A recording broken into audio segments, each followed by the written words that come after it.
우리가 y는 x-1이라는 그래프를 그릴 때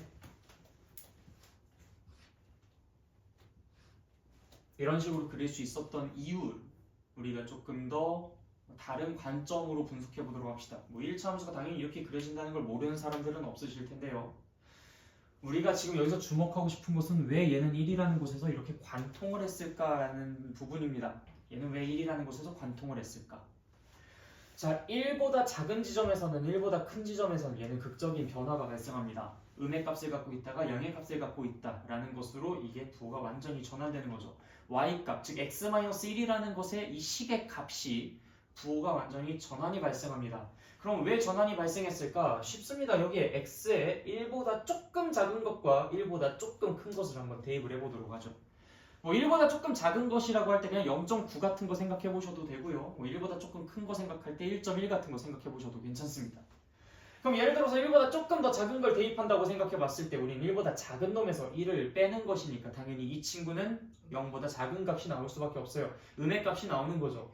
근데 1보다 조금 더 큰 값을 집어넣게 되면은 1보다 큰 녀석에서 1을 빼게 되는 거니까 당연히 이 친구는 양의 값을 가질 수밖에 없습니다.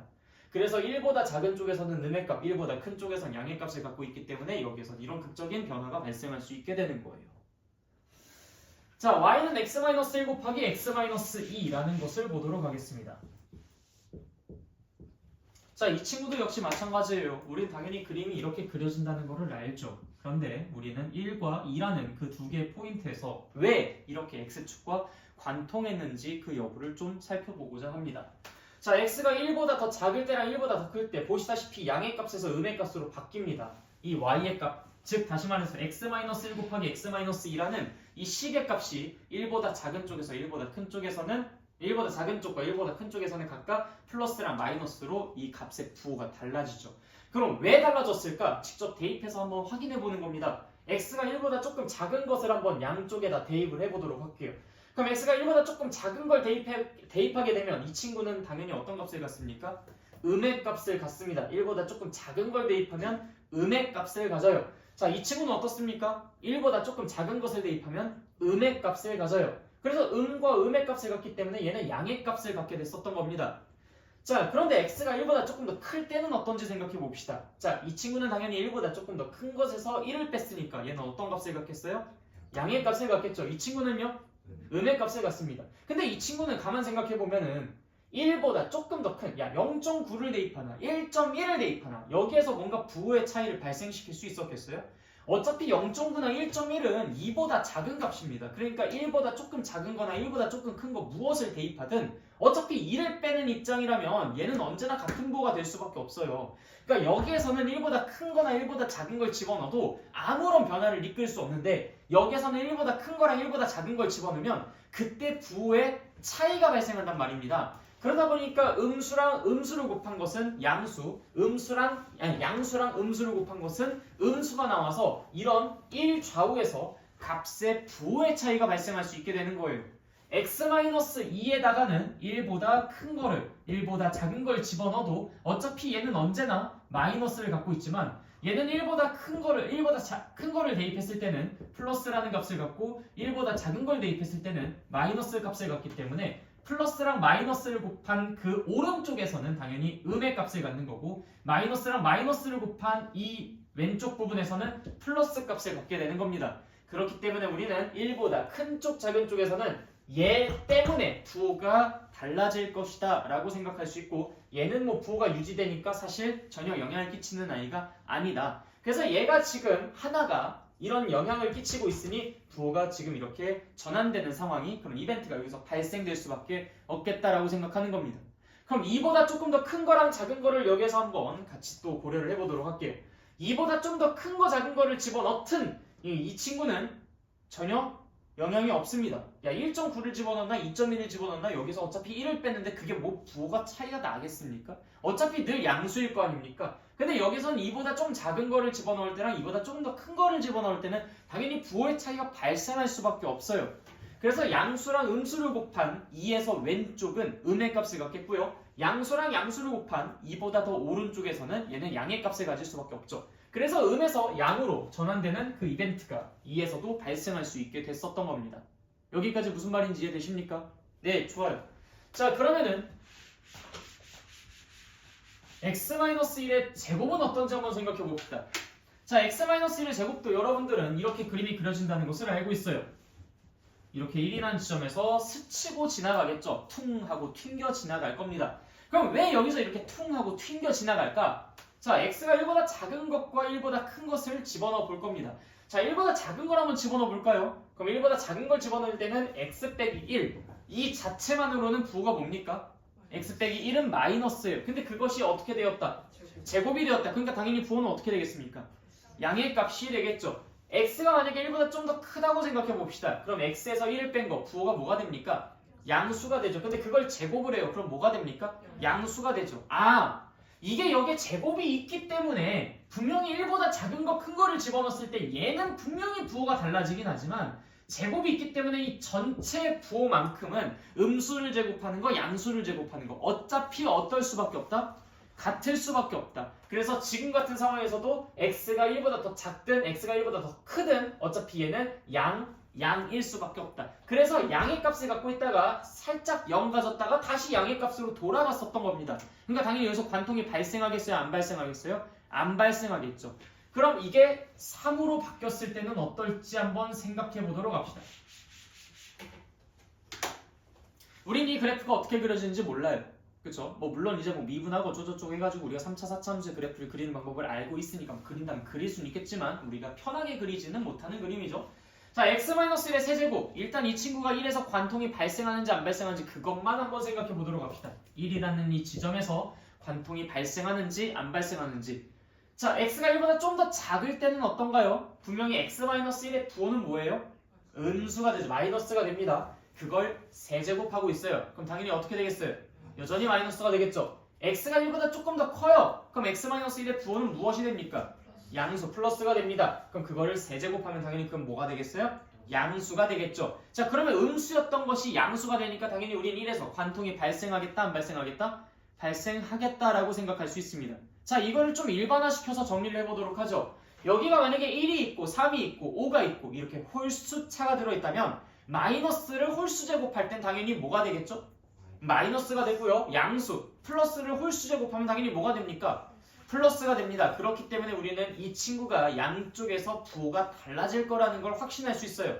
근데 만약에 여기가 2나 4나 6이나 8이나 10이나 이렇게 짝수 지수가 들어간다고 가정을 해본다면 당연히 x-1, x가 1보다 작은 걸 집어넣었을 때랑 큰 걸 집어넣었을 때 이 친구만큼은 음수랑 양수로 달라지는데 음수를 짝수번 곱하나 양수를 짝수번 곱하나 둘 다 어떤 값이 나옵니까? 양의 값이 나오죠. 그러니까 당연히 이 친구는 좌우에서 부호가 달라지지 못하는 겁니다. 그래서 우리는 여기에서 얘가 양수가 되고 음수가 되는 것과 관계없이 여기가 짝수가 된다면 부호는 변하지 않고 얘가 양수가 되는 것과 음수가 되는 것에 관계있이 여기가 홀수 제곱이 된다면 당연히 부호가 반대로 바뀌겠구나라고 생각해 줄 수가 있다라는 겁니다. 이해됐죠? 다시 정리하자면 여기가 만약에 홀수 지수가 되어 있다면 당연히 그 지점에서 크로스는 발생한다 안 발생한다? 홀수 지수라면 발생한다 안 발생한다? 발생한다. 왜냐하면 부호가 전환될 테니까 그 마이너스를 홀수 제곱하면 마이너스 그 다음에 양수를 홀수 제곱하면은 플러스가 되니까 당연히 이 부호가 좌우에서 차이가 생긴다. 근데 만약에 여기에 지수가 짝수라면은 내가 여기에 마이너스를 짝수 제곱하면 플러스를 짝수 제곱하면 뭐가 됐든지 간에 언제나 다 뭐가 나오니까? 양수가 나오니까 양수에서 양수로 전환되는 거 그쵸? 그러니까 이게 뭐 관통이 발생하는 그런 것들이 아니라 양수에서 0이 있다가 이제 양수가 되는 거니까 그냥 그대로 현행 유지가 되는 케이스가 되는 거겠죠. 그래서 이제 아까 질문했었던 x-1 곱하기 x-2의 제곱 곱하기 x-3의 세제곱 이걸 딱 보자마자 바로 여러분들은 1에서 관통하고 2에선 튕기고 3에선 관통하겠구나라는 것이 바로 딱 보여야 됩니다. 이 식만으로 그게 보여야 되는 거예요. 그래야 여러분들이 그걸 바탕으로 이제 fx가 어떻게 그려지는지를 확인할 수 있죠. 아까 이제 우리가 f'x가 다음과 같이 그려질 때 f'x의 그래프를 그려보자 라고 이제 문제를 냈었잖아. 그치? 네. 자, 그럼 이 f'x를 이제 여러분들이 그릴 수가 있게 되었습니다. 1에서는 어떻게?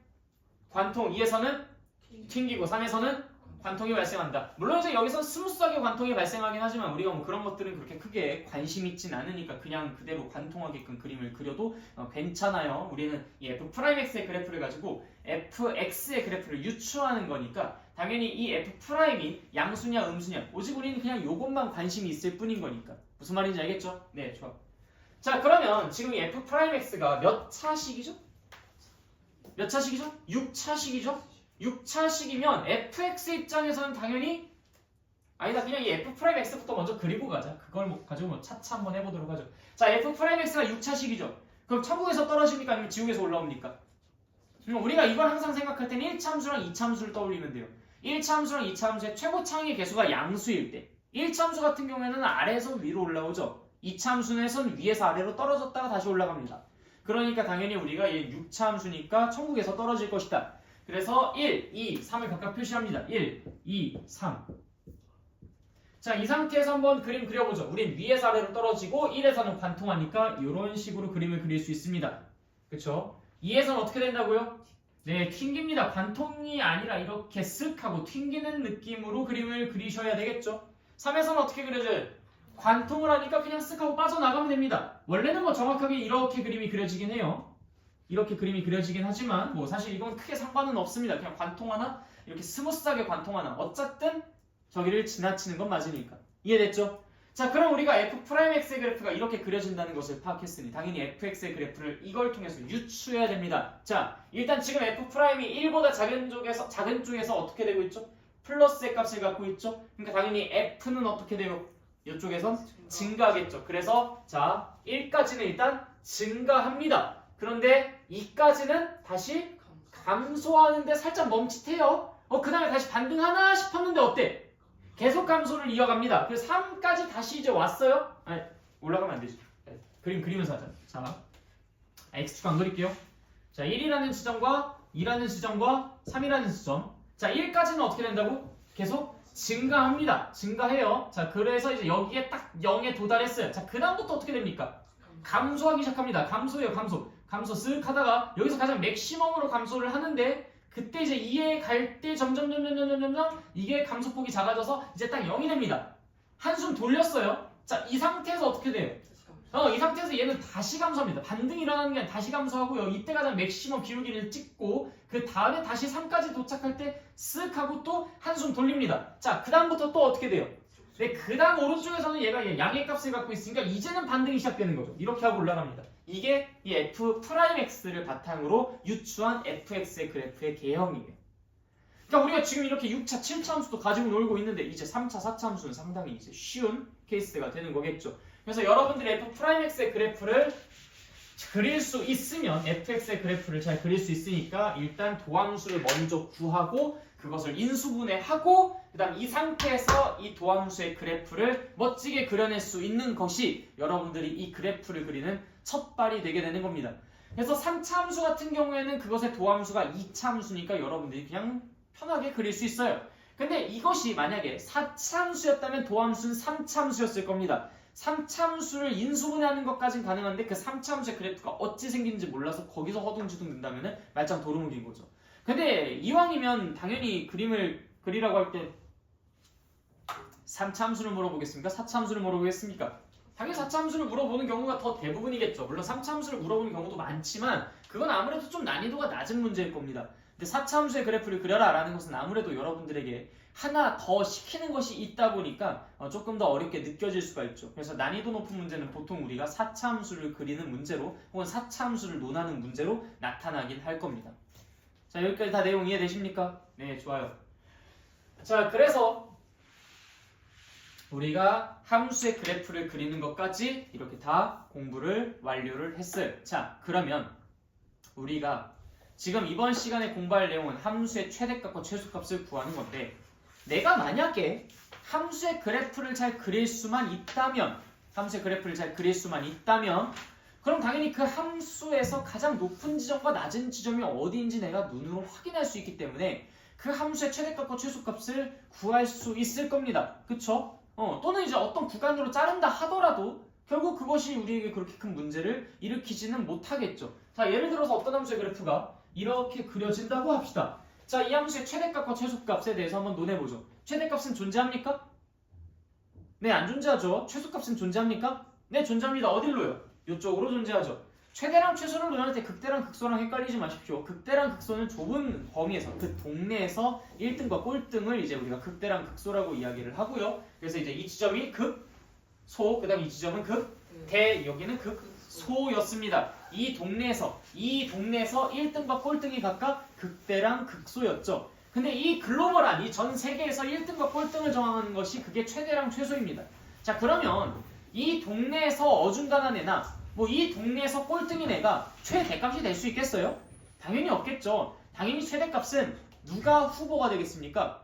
극대가 후보가 될 거예요. 최소값은요? 극소가 후보가 될 겁니다. 당연히 꼴등끼리 싸워가지고 제일 꼴등이 이 글로벌한 꼴등이겠고 1등끼리 싸워가지고 제일 1등이 글로벌한 1등이겠지, 그치? 자, 그런데 이걸 범위로 자르게 된다면 그럼 그때는 조금 이야기가 달라집니다. 예를 들어 내가 여기서부터 여기까지 이런 식으로 자르게 된다면은 그때는 우리가 요 그래프에서 봐야 되는 거예요. 요 그래프에서 봐야 되는 건데 그때는 극대가 얘가 가장 그 범위에서 큰 값을 갖고 있죠.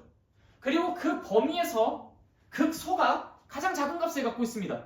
그래서 극대와 극소가 당연히 그 범위에서는 최대랑 최소를 갖고 있게 돼요. 그런데 만약에 내가 여기서 이런 식으로 자르게 된다면 그럼 그때는 어떻겠습니까?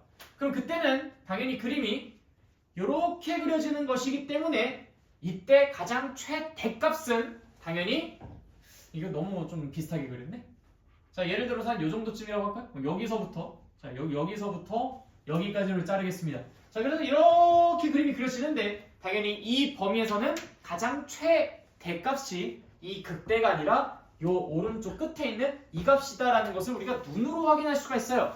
그래프를 정교하게 그린다면 이렇게 눈으로 확인할 수 있지만 사실 그래프를 정교하게 그리지 못한다면 얘랑 얘 중에서 누가 더 높은지는 우리가 직접 함수값을 구해서 따져봐야 되긴 하겠지. 자, 어쨌든 간에 극대가 최대가 아닐 수도 있다라는 것만 잘 여기서 기억해 주시면 됩니다.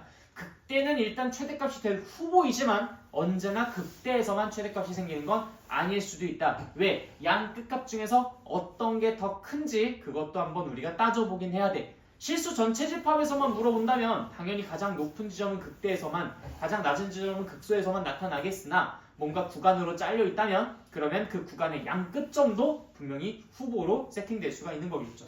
마찬가지로 극소도 내가 만약에 여기서부터 여기까지만 이렇게 자른다고 해봐. 그럼 당연히 극소랑 관계없는 곳에서 최소값을 갖잖아요. 그렇기 때문에 우리가 양 끝값과 극대값과 극소값을 몽땅 다 싸그리 그냥 조사해서 나열해본 뒤 거기에서 가장 큰 값을 최대값, 가장 작은 값을 최소값이라고 하면 되겠구나라고 생각할 수 있습니다. 왜냐면 얘 뭐 이런 식으로 해가지고 여기서부터 여기까지 잘린다고 했을 때 얘랑 얘 이렇게 하나 둘 셋 넷 다섯 개만 조사해 주신다면 그럼 그때 여기서 얘가 가장 높은 거, 얘가 가장 낮은 거, 극대, 극소 이런 식으로 하면 되겠지.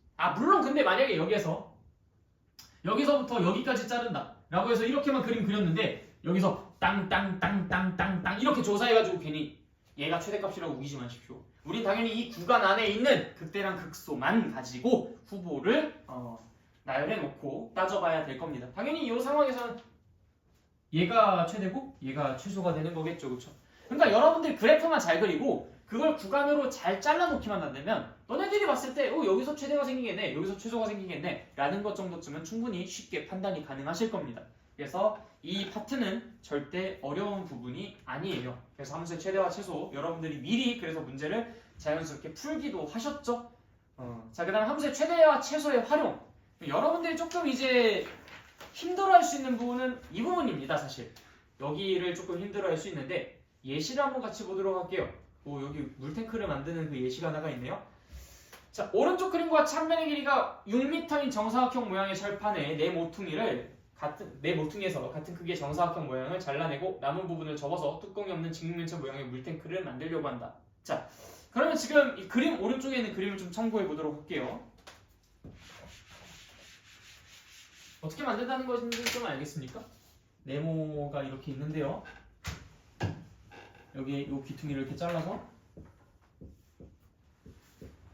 짜자자자잔, 짜자자자잔, 짜자자자잔 자자자자자 이렇게 해서 이걸 접겠대요. 이렇게 얘네들은 잘라냈습니다. 잘라냈고요. 잘라냈고 나머지 부분들을 접고 접어서 이제 저런 물탱크를 만들겠다는 겁니다. 뭐 윗뚜껑이 없는 물탱크인 거죠, 그렇죠? 네, 여기까지 일단 이해됐어요? 네. 자, 이때 이 물탱크의 부피의 최대값을 구해보죠. 부피. 자, 일단 이 전체 길이는 얼마예요? 6이에요. 뭐 이것도 이제 당연히 6이고요. 그럼 내가 얼마나 잘라내야 될 것인가 라는 것을, 그쵸? 네. 얼마나 잘라내야 될 것인가 라는 이 부분을 이제 X라고 세팅을 해봅시다. 내가 지금 순간 뭘 구하는지 몰라가지고 한번 봤어요. 물탱크의 부피의 최대값을 구하는 거죠. 자, 그래서 이제 여기를 X라고 두게 되면은 당연히 여기서 이 만들어지는 이 물탱크는 밑면의 넓이랑 높이가 각각 어떻게 되겠습니까? 밑면의 넓이는 가로가 6-2x, 세로도 역시 6-2x. 그래서 우리는 이거를 제곱을 해야 될 것 같고요. 그다음 거기에다가 이제 높이는 얼마가 되겠습니까? x가 되니까 이제 요게 그 부피가 될 거예요. 그렇죠? 그럼 우리는 이 부피의 최대값을 구하는 게 목적이니까 결국 이 3차식의 최대값을 구하는 것을 해주면 되는 것 아니겠어? 근데 다만 여기에서 이 x에 숨어있는 범위가 있습니다. x는 당연히 뭐보다 어때야 되겠어요? 근데 x는 일단 0보다는 커요. 같을 수 있을까요? 같으면 안 만들어지죠. 그렇죠? 일단 0보다는 커야 됩니다. 커야 돼요. 근데 또 뭐보다는 어때야 될까요? 오케이, 3보다는 작아야 돼요. 3보다는. 왜 3보다 넘어가 버리면 얘는 이제 그쵸? 아예 다 소멸되어 버리니까. 그래서 이 범위 안에서 얘의 최대값을 논하는 겁니다. 자, 그래서 이제 얘가 만약에 그래프가 뭐 이렇게 그려져 있고요. 여기가 0이고 여기가 3이라고 해보자. 그럼 당연히 우리는 여기에 있는 요 값이 최대값이다라고 이야기를 해줄 수가 있는 거겠지, 그치? 그래서 그것을 구해서 답으로 써주시면 그게 우리가 원하는 결과가 되겠습니다. 알겠죠? 그럼 뭐가 어렵다는 걸까? 이 식을 만드는 거. 이 상황을 보고 이 식을 만드는 거. 그게 이제 좀 여러분들 입장에선 어려울 수가 있어요. 좀 쉬운데요? 이거니까 쉽지. 예를 들어서 이제 저기 뒤에 이그젠플 한번 볼까요? 이그젠플, 그 예제를 한번 볼까요? 예제 2번. 뭐 표현 바꾸기 7-2번. 뭐 개념 넓히 2-3번. 예제 3번. 뭐 숫자 바꾸기 3-1번, 3-2번. 참 지랄맞은 그림들이 많이 그려져 있죠? 네. 이런 상태에서 여러분들이 무엇을 x로 세팅할 것인지, 그리고 그걸 x로 세팅했을 때 식이 어떻게 생길 것인지, 이런 것들에 대한 고민들을 많이 좀 해주셔야 될 겁니다. 근데 이거는 좀 여러분들이 많이 문제 풀어보다 보면은 자연스럽게 해줄 수 있는 부분이니까 큰 걱정은 안 되긴 해요. 그러니까 처음 할 때만 좀 어렵다라는 거고, 그러니까 이 최대최소 자체는 개념은 쉬운데 그나마 이 중에서 좀 어려운 거는 이제 이런 활용 문제다. 근데 활용 문제는 문장을 식으로 바꿔줘야 되는 부분이기 때문에 여러분들이 문자 세팅해줘야 되는 부분도 있고, 그 세팅된 문자를 가지고 식으로 전개하는 그 과정이 조금 이제 낯설고 좀 어려울 수 있다. 그리고 여러분들 그 어렸을 때 중학교 과정에서 우리 뭐 1차 방정식은 쉬웠어도 연립 방정식은 쉬웠어도 그것의 활용은 어려웠잖아요. 그렇죠? 그런 느낌이라 생각하시면 됩니다. 옛 추억을 한번 좀 떠올려 보시면 되는데 얘는 그다지 그렇게 어려운 활용은 아니기 때문에 그때만큼 고생하지는 않으실 거예요. 네. 자, 두 번째, 방정식과 부등식의 활용 봅시다. 이게 사실 오늘 수업의 메인 컨텐츠이긴 해요.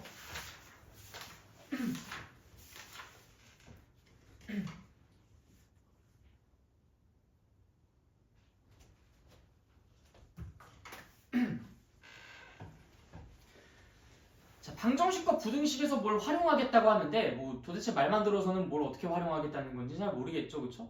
그런데 여러분들이 늘 지금까지 해왔었던 것들을 잘 한번 생각해 보신다면 1차 방정식과 1차 함수에서의 활용, 우리가 그때 뭐 했었죠? 중학교 때 배웠던 거라서 좀 까마득한 옛날이라 기억이 잘 안 나려나? 응? 1차 함수와 1차 방정식 사이의 관계. 내가 말을 잘못했나요? 활용이라고 했나요 내가? 그래요? 미안해요. 1차 방정식과 1차 함수 사이의 관계. 이때 뭐 배웠죠? 연립방정식의 해와 1차 함수의 그래프의 교점 사이의 관계에 주목을 했습니다. 기억나세요? 네. 그래서 이제 1차 함수의 그래프, 여기서 1차 함수라는 건 우리가 이제 ax 더하기 by 더하기 c는 0, 이 꼴이 어떻게 보면 미지수가 두 개인 1차 방정식이지만 어떻게 보면 1차 함수의 꼴이잖아요. 그래서 우리가 ax 더하기 by 더하기 c는 0의 미지수가 두 개인 1차 방정식을 1차함수의 그래프랑 똑같은 그래프를 그릴 수 있다 혹은 그걸 가지고 있다라고 해요. 직선의 방정식이라고도 이름 붙이지 않았습니까? 그래서 이제 우리가 그 연립 방정식의 해가 곧 그 방정식과 그 방정식의 그래프의 교점의 좌표랑 똑같다라는 사실을 그때 당시에 공부를 합니다. 그게 대수와 기하의 첫 만남이었어요. 그래서 이제 그걸 필두로 해서 우리가 그 다음 3학년 과정에서 2차 함수와 2차 방정식을 공부를 했고요. 그걸 이제 수어 상에서 토스 받아가지고 2차 방정식과 2차 함수 사이의 관계를 공부했죠. 이게 1차 방정식과 1차 함수 사이의 관계의 업그레이드된 버전이었습니다. 이때 당시에 우리가 무엇을 공부했냐면요. 2차 함수와 1차 함수 사이의 위치 관계를 따질 때 2차 방정식을 풀어줌으로써 우리가 그 위치 관계를 조사해 볼 수 있다라고 이야기를 썼습니다. y는 ax제곱 더하기 bx 더하기 c y는 mx 더하기 n. 자, 이때 이 교점이 두 개가 생기냐 한 개가 생기냐 안 생기냐 이게 결국 곧 2차 함수의 그래프랑 1차 함수의 그래프의 위치 관계였을 텐데 그걸 우리가 그래프를 정교하게 무슨 기계처럼 그릴 수 있는 것이 아니기 때문에 그래프를 꼼꼼하게 잘 그리는 것만으로는 사실 대응이 불가능했습니다. 그쵸? 자, 그래서 우리가 이때 무슨 방법을 사용했냐면요. 기억하실런지 모르겠네요. 자, 이 세 개의 x에 대해서 한번 주목해 봅시다. 1번, 2번, 3번. 자, 1번, 2번, 3번. 자, 1번 x와 2번 x와 3번 x 사이의 공통점과 차이점에 대해서 한번 좀 분석해 보도록 할게요. 자, 일단 1번 x는요. 1번 x에 대해서는요. 2차 함수의 함수값과 1차 함수의 함수값이 서로 어떻습니까? 다르죠. 2번 x에 대해서는 2차 함수의 함수값과 1차 함수의 함수값이 서로 어떻습니까? 같죠. 3번 x에 대해서는 서로 같습니까? 다릅니까? 다르죠. 자, 우리가 찾고 싶은 거는 바로 이 2번에 해당하는 x가 몇 개가 존재하는지 였습니다. 즉 다시 말해서 1차 함수의 함수값과 2차 함수의 함수값이 서로 같게 되는 그 x가 몇 개가 존재하는지가 관심이 있었어요. 그래서 우리가 이때 당시에 공개 수배를 했습니다. 야, 2차 함수의 함수값과 1차 함수의 함수값이 같은 새끼 다 잡아. 그래서 우리가 저 방정식을 썼었던 겁니다. 우리가 1차 함수의 함수값과 2차 함수의 함수값이 같은 ax제곱 더하기 bx 더하기 c와 mx 더하기 n이 서로 똑같은 것을 만족시키는 x를 다 잡아와 라고 했기 때문에 우리가 이 2차 방정식을 세우고 풀었었던 것이죠. 그래서 이 2차 방정식의 근의 개수가 만약에 2개라면은 교점이 2개, 근의 개수가 1개라면은 교점은 1개 접하는 상황이겠죠. 근의 개수가 0개라면은 얘는 아예 이렇게 떨어져 있는 상태라고 이야기를 했었습니다. 그래서 이때 당시 우리가 판별식 D를 이용해서 0보다 클 때는 이렇게 2개 교점을 갖는다. 그다음 D가 0일 때는 1개의 교점을 갖는, 즉 스치는, 접하는 상황이다. D가 0보다 작을 때는 이게 아예 붕 떠 있는 상태다 라고 이야기를 했었죠. 그쵸? 이게 2차 방정식과 2차 함수 사이의 관계였습니다. 그때 당시 가장 중요했었던 것이 바로 우리가 도대체 왜 이 방정식을 쓰느냐였습니다. 왜 이 방정식을 쓴다고? 우리는 1차 함수의 함수값과 2차 함수의 함수값이 같은 x가 모두 몇 개인지 혹은 누구인지 그것을 찾는 것이 관심이 있었기 때문이에요. 그래서 이때 당시에 뭐라고 얘기했다? 야, 2차 함수의 함수값과 1차 함수의 함수값이 같은 이 2번 같은 새끼 다 잡아와! 라고 했기 때문에 우리가 이렇게 등으로 연결해서 방정식을 쓰게 됐었던 겁니다. 이걸 단순히 외우기만 했었던 사람들은 수원에서 굉장히 고생했어요. 우리가 이것이 결국에는 어떻게 확장됐었던 거냐면 뭐 2차 부등식에서도 물론 한 번 더 확장이 되어가지고 이야기하긴 하지만 그건 이제 동어 반복에 가깝고 그게 이제 어딜로? 수원에서 지수함수 방부등식, 로그함수 방부등식, 삼각함수 방부등식으로 연결이 되죠. 그리고 그게 이제 한 번 더 수투로 토스가 된 겁니다. 그게 바로 뭐냐? 다항함수의 그래프와 당부등식 사이의 관계. 그러니까 지금 여기서 우리가 그럼 할 게 뻔하죠? 3차 이상, 3차 함수, 4차 함수와 3차 방부등식과 4차 방부등식 사이의 관계에 주목하고 싶은 겁니다. 예를 들어서 3차 방정식의 근의 개수, 뭐 근이 어디서 존재하는지, 뭐 근이 이제 무엇인지 뭐 등등 이런 것들에 대해서 우리가 논할 때 뭐 예를 들어 3차 함수의 그래프가 사용될 수 있다라는 것이죠. 혹은 3차 함수의 그래프가 뭐 x축과 어떤 위치 관계를 갖고 있을 때 그게 3차 방정식을 푸는 것으로 또 대체가 될 수 있다라는 그런 이야기들을 하겠죠. 우리가 지금 했었던 것이 다 그런 거였으니까. 위치 관계를 알기 위해서 우리가 대수를 해결한다든지 아니면 대수. 우리가 부등식도 한번 떠올려 보세요. 부등식을 풀 때 우리가 이차함수의 그래프를 이용하지 않았습니까? 그래서 대수적인 정보를 캐치하기 위해서 그래프를 그려서 기하학적인 방법으로 풀어본다든지 하는 그런 방식들을 사용했었죠. 자, 이해되죠? 자, 그래서 우리가 이제 이번 시간에 이계젠프를 한번 각각 풀어보면서 어떤 식으로 이게 적용되고 우리가 뭘 이번 타임에 할 것인지를 좀 얘기를 해보도록 하겠습니다. 자, 첫 번째 이계젠플. 방정식 x 세제곱 마이너스 6x제곱 플러스 9x 플러스 2는 0의 서로 다른 실근의 개수를 구해봅시다. 봐봐요. 3차 방정식의 근의 개수. 대수적인 정보를 캐치하기 위해 우린 당연히 뭘 해야 되겠습니까? 그래프를 그려서 기하학적인 요소를 바탕으로 그것을 유추해봐야 되겠죠. 마치 이것의 역과정에 해당한다고 보시면 되겠습니다.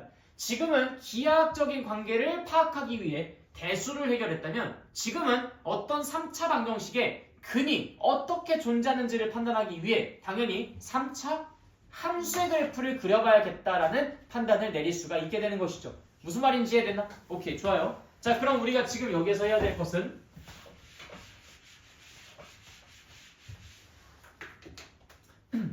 x 세제곱 마이너스 6x제곱 플러스 9x 플러스 2는 0이라는 이 3차 방정식의 근을 탐구하기 위해 당연히 뭘 해야 된다? y는 x 세제곱 마이너스 6x제곱 플러스 9x 플러스 2와 y는 0 사이의 위치 관계를 조사하는 것으로 얘를 대체해서 생각해 보겠다라는 겁니다. 자, 그럼 우리가 이 함수 그래프 그릴 수 있어요, 없어요? 있죠? 이 함수 그래프 그릴 수 있어요, 없어요? 있죠? 그럼 당연히 얘네 두 개 교점이 어디서 몇 개가 발생하는지 그런 것들 판단이 가능하겠습니까? 불가능하겠습니까? 가능하죠? 그럼 당연히 여기서 실근의 개수 논할 수 있겠어요, 없겠어요? 논할 수 있죠? 그럼 당연히 이 문제 답을 내릴 수가 있게 되는 겁니다. 자, 그럼 이제 바로 그림 그리기 시작해보죠. 자, 이것의 그림을 그리기 위해서 y''은 하고서 3x제곱 마이너스 12x 플러스 9라고 쓰며 3괄호 x제곱 마이너스 4x 플러스 3. 그래서 얘는 3괄호 x 마이너스 1, x 마이너스 3이라고 씁니다. 자, 그러면 여기에서 우린 이 3차 함수의 그래프가 당연히 지금 이 도함수의 그래프가 1과 3에서 여기 밑에다 그릴까? 이런 식으로 그림이 그려진다는 걸 아니까 당연히 이걸 바탕으로 우리는 3차 함수의 그래프를 어떻게 그려요? 일단 3차 함수의 최고차항의 개수가 양수였으니까 우리는 지옥에서 아니면 천국에서 지옥에서부터 올라올 것이고요. 근데 굳이 여기서 그럴 필요도 없었겠다. 플러스였었으니까. 증가를 하다가 그렇지? 증가를 하다가 감소를 하다가 증가를 하는데 이게 요런 식으로 그림이 그려질 겁니다. 여기가 얼마였지? 1. 그 다음 여기는 3이 됐었죠. 그럼 1, 얼마인지 3, 얼마인지를 조사해 봐야 되겠죠. 어디다 대입한다? 여기 하면 0 나온다. 여기에다 대입해줘야죠. 그래서 1을 대입해보면은 1, 10, 12에서 6 빼니까 얘는 6. 그 다음 3 대입하시면은 사라지고 2만 남겠죠? 3,2가 될 겁니다. 자, 그럼 우리가 지금 여기서 x축을 어디다가 그릴까요? x축 어디다가 그려요? 어디다 그려? 아래다 그리겠죠? 이런 식으로 그릴 겁니다. 자, 그럼 교점이 몇 개가 생겨요? 이거 도리도리 하시면 안 돼요, 여러분들. 이미 지옥에서부터 이렇게 올라오는 애 아니었습니까, 얘는? 몇 개 생깁니까? 1개 생기죠. 네, 그렇기 때문에 얘는 실근이 몇 개다? 1개다. 그럼 나머지 근은 뭐겠어요? 허근 2개가 생기겠다. 이렇게 근에 대한 판정을 정확하게 해줄 수 있다는 겁니다. 우리가 이 3차 방정식을 풀지는 못하더라도 적어도 근이 어떤 형태로 존재하는지는 그래프를 그리면서 확인이 가능하다는 거죠. 그럼 이게 4차로 바뀐다고 하더라도 뭐 문제가 되는 게 있겠습니까? 당연히 똑같은 방식으로 문제를 풀면 되는 거겠지, 그치? 자, 넘어가도록 할게요. 그 다음 이계젠플. 다음 페이지에는 이계젠플 보도록 하겠습니다. 얘는 좀 부천객이 하나가 있어요. 0이 아니라 뭐가 있냐? 네, 좀 보면 마이너스 x분의 1이 뭐야 저거. 일단 근데 제가 어떻게 그려지는지는 아니까 뭐 크게 문제를 일으킬 것 같진 않지만 그래도 좀 짜증나긴 하네요. 자, 2x 세제곱 플러스 3x제곱 마이너스 12x 플러스 2는 마이너스 x분의 1. 자, 그럼 당연히 우리는 무슨 그래프를 그려봐야 돼? y는 2x 세제곱 플러스 3x제곱 마이너스 12x 플러스 2가 되고요. y는 마이너스 x분의 1이 될 겁니다. 이렇게 두 개의 그래프를 그려봄으로써 우리가 실근의 개수를 구해보라고 했으니까 당연히 교점의 개수만 찾아주면 그 답을 내릴 수가 있겠네요. 자, 그럼 우리는 뭐 이 그래프는 당연히 그릴 수 있으니까 여기에만 좀 먼저 집중해 보도록 합시다. 그럼 y''은 6x제곱 플러스 6x 마이너스 12. 그래서 이제 6으로 묶어주면 x제곱 플러스 x 마이너스 2. 그래서 얘는 6괄호 x 플러스 2 x 마이너스 1. 그래서 얘는 이렇게 아래로 블록하면서 마이너스 2랑 1이라는 곳을 관통하는 형태로 그림이 그려지죠. 3차 함수의 그래프 마이너스 2랑 1에서 극대극소를 가지면서 이렇게 그림이 그려졌었을 겁니다. 근데 이건 조금 정교하게 그려보죠. 우리가 x축만 그리는 게 아니라 이 친구도 같이 그려야 되기 때문에. 그래서 이제 여기 극대값과 극소값을 한번 잘 구해보고 뭐야 마이너스 2, 뭐냐 이건 좀 계산 난이도가 점점 올라가. 자, 그럼 여기는 이제 마이너스 16에다가 이거는 22야? 계산해봤어? 22. 자, 이 친구는 뭐예요? 이 친구 1, 1, 마이너스 5 믿는다? 자, 그러면은 지금 여기서 x축, y축이 어떻게 그려지겠어요? 일단 x축은 요 사이에 있겠네? 좀 얘 가깝게 그림을 그릴까? 요런 느낌으로다가. 자, y축은 어디에 있겠어요? 당연히 요거랑 요거 사이에 이렇게 그려져 있겠죠? 근데 여기서 y 절편을 한번 구해봐봐. 2죠? 그럼 대강 한 요 정도쯤에 요런 식으로 있겠다. 이해됐습니까? 여기가 이제 한 2가 되는 그런 느낌. 자, 그러면은 여기서 이제 우리는 y는 마이너스 x분의 1의 그래프도 그려봐야죠. 자, y는 마이너스 x분의 1의 그래프는 뭐 2사분면과 4사분면에 그려지는데 이 친구는 뭐 그냥 자유롭게 이렇게 그려지겠죠. 야, 설마 얘 이렇게 그려지겠냐? 마이너스 x분의 1인데? 얘 이렇게 그려지겠지? 그래서 그거는 좀 여러분들이 정확하게 따져보고 싶다면 마이너스 2에서의 함수값을 구해보시면 돼요. 그럼 마이너스 2일 때 함수값은 2분의 1이잖아? 그럼 이제 여기를 지나겠죠. 야, 여기를 지나는데 이게 이렇게 그려지는 것밖에 더 있겠어? 그치? 네. 만약에 마이너스 2에서 함수값을 조절해봤는데 뭐 40이 나왔다. 그럼 당연히 이렇게 그려졌겠죠. 이런 식으로. 그렇게 그려졌을 수도 있겠죠. 근데 얘보다 좀 높은 함수값을 갖는다 하더라도 이렇게 관통이 발생할 수도 있는데 아무튼 뭐 지금 그게 아니니까 그냥 넘겨버립시다. 어쨌든 얘는 이렇게 그려진다. 이쪽에서는 어떨까요? 역시 1에서의 함수값을 조사해보는 거야. 그럼 1에서의 함수값을 조사해보시면 어떻게 돼요? 마이너스 1이 되죠? 그러니까 당연히 여기에는 요 점을 지날 겁니다. 이렇게 그림이 그려지겠죠. 몇 개의 교점이 생깁니까? 4개의 교점이 생기니까 당연히 4개의 실근이 갖는다.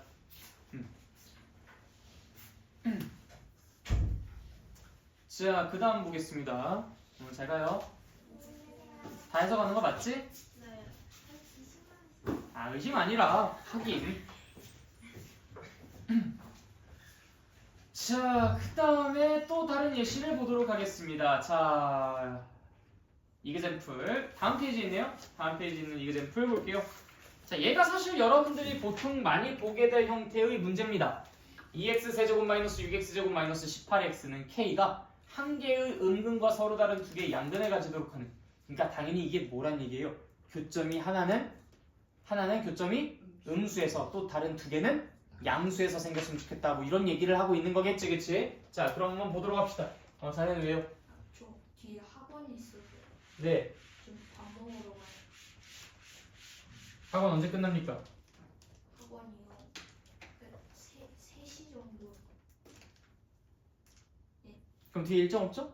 네, 아니 그 3시에 끝나고. 왜 갑자기 또 만드는 거겠지? 그 다음에 7시 반에 영어가 있어요.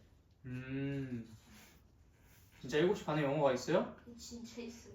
알겠습니다. 그러면 가시고 내일 아침 9시 내일 그쵸? 내일 내일 아침 9시 어차피 11시에 수업 들으러 오잖아. 네. 9시부터 나와서 2시간 공부하고 11시에 수업 듣는 걸로. 오케이? 네. 네, 내일 봅시다. 자, 뭐 하려고 했지? 네. 2x 세제곱 마이너스 6x 제곱 마이너스 18x는 k. 자, 이것도 마찬가지야. 결국 우리는 무슨 함수의 그래프를 그리면 돼요? y는 2x 세제곱 마이너스 6x 제곱 마이너스 18x 마이너스 k까지 해야 될까? 아니에요. 요거는 k는 혼자 두는 게 좋습니다. 왜냐면은 여러분들이 여기에 k를 집어넣어서 3차함수의 함수값을 복잡하게 만드는 것보다는 차라리 3차함수 그 자체 함수를 그리고요, 상수함수를 올렸다 내렸다 하는 것이 차라리 훨씬 더 낫습니다. 물론 이거는 취향의 차이이긴 한데 글쎄요. 뭐 여기에 K를 넣고 여기는 그냥 0으로 고정시켜서 X축과의 위치 관계를 따지는 것도 좋아하는 사람들이 있긴 하지만 난 별로 이제 그거는 좋은 선택은 아니라고 봅니다. 여러분 원하는 대로 하십시오. 근데 나는 개인적으로 여기에 조금 더 권장된다라고 말씀드리고 싶어요. 자, 함수의 그래프 한번 그려볼까요? 자, y 프라임 그럼 6x 제곱 마이너스 12x 마이너스 18. 그럼 얘는 이제 6 괄호 x 제곱 마이너스 2x 마이너스 3. 그럼 얘는 이제 6 x 마이너스 3 x 플러스 1. 자, 그래서 얘도 이렇게 해서 마이너스 1, 3 이렇게 갖는다. 잘 가요? 자, 그러면 이제 이것도 3차함수 그래프가 또 울렁울렁하게 그림이 그려지겠죠. 울렁울렁 이렇게. 자, 여기가 마이너스 1이었고 저기가 3이었습니다. 여기가 마이너스 1이. 자, 마이너스 1에서의 함수값이 뭐야?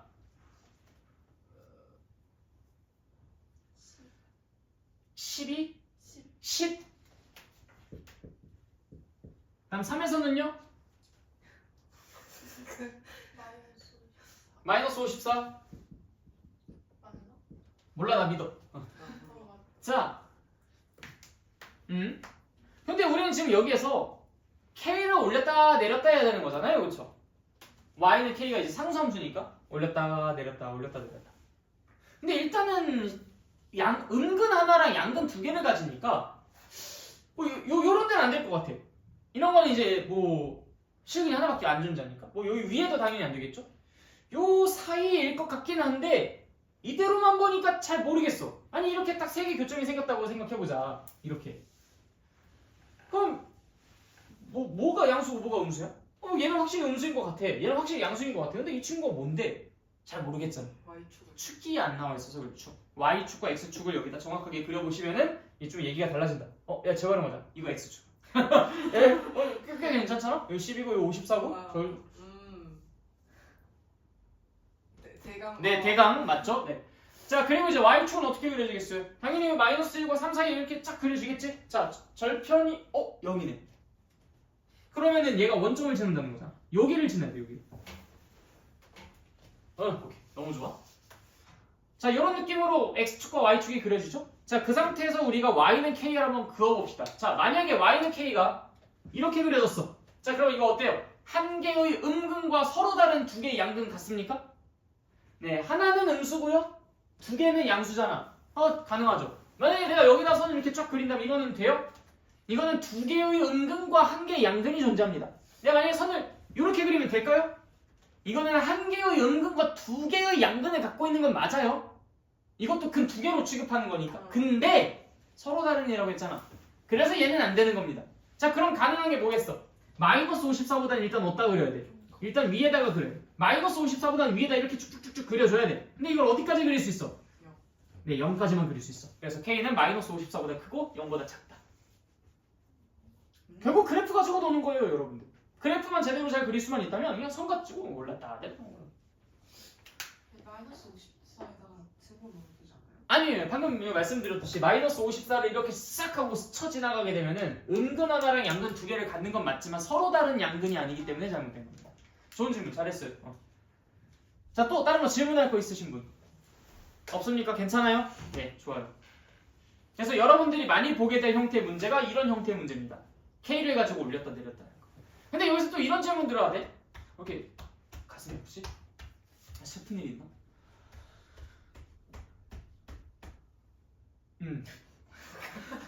왜 아프지? 아이씨. 병원 가시는 거 아니에요? 수업은 다 하고 가야죠.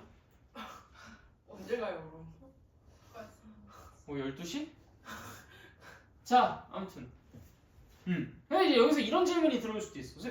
이 K가 아니라 KX라든지 뭐 그런 식으로 나오면은 그럼 그때는 어떻게 해요? KX면은 뭐 여기서 요 문제에서 성립이 안 되겠구나. KX면은 뭐 언제나 원점을 지나버리니까 근을 하나를 0을 가져버리네. 어쨌든 여기가 좀 복잡해지면 어떡합니까? K를 가지고 있는 좀 복잡한 형태로 그 식이 막 써져 있고 그러면 어떡합니까? 그걸 우리가 뭐 어떻게 할 수가 없잖아요.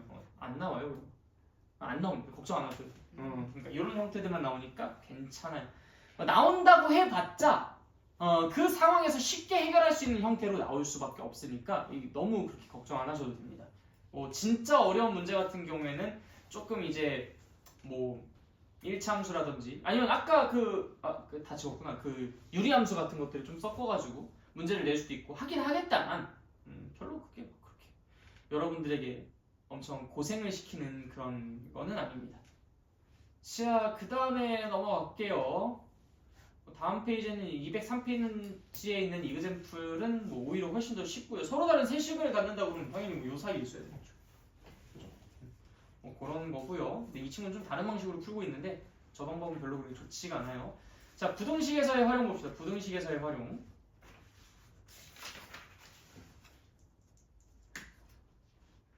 자, 여기서 이제 우리가 무엇을 하냐면 이그젠플 어딨냐? 저 밑에 있다. 204페이지에 있는 이그젠플 봅시다.